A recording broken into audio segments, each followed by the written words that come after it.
where we are right now, we did complete a 90-day public comment period on the draft resource management plan.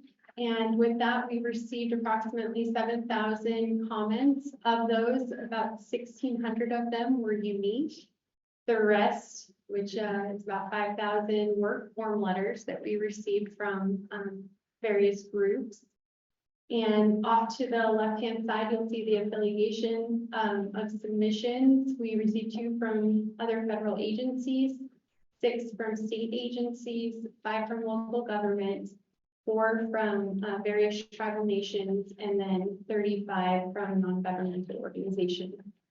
And then about 1,500 were the result of unaffiliated parties, just general public and stakeholders. And so the first step, once we close that comment period, those comments were sorted through and submissions were parsed into substantive and non-substantive comments. And then from there, the similar substantive comments were then grouped together and summarized. This resulted in approximately 900 substantive comments that merit a response. So BLM our IDT working with our contractor in the process of responding to each of those 900 comments that were received.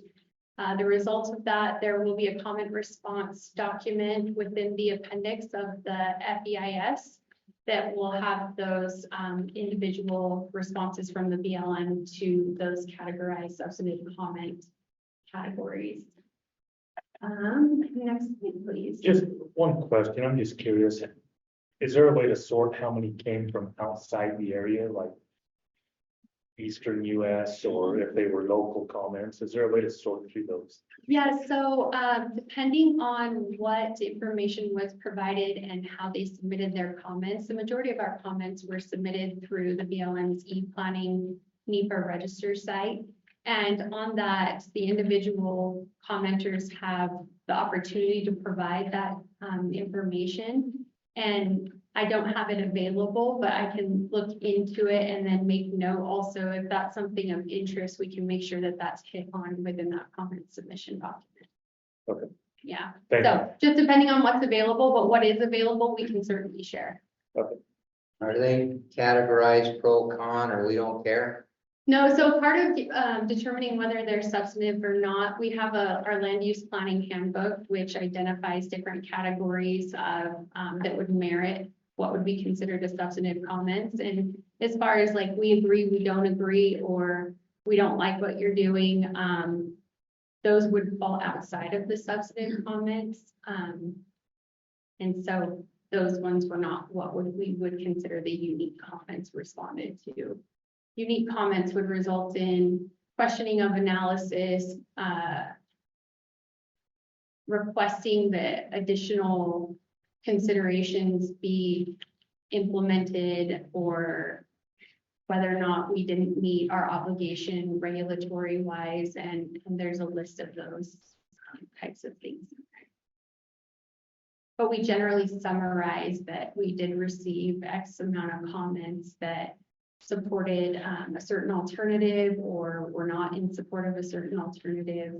It just is kind of a overhead, but they're not individually responded to when it's just a program. So if they put in a comment that you guys were headed north, and for these 100 reasons you should have gone east, and they're valid reasons, what does that do?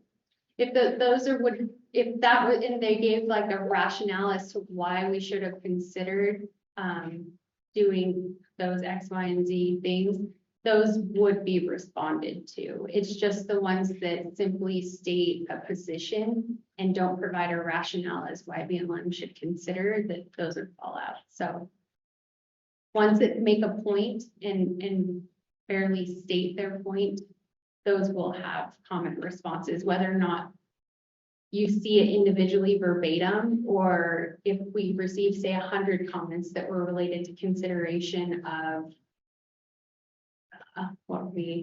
like grazing allotments and availability, they would be condensed and summarized, and then BLM would respond to that of how it was considered, where it was considered, and what efforts BLM took in either implementing revisions to the proposed plan resulting from those comments, or if they were not resulted, why BLM did not.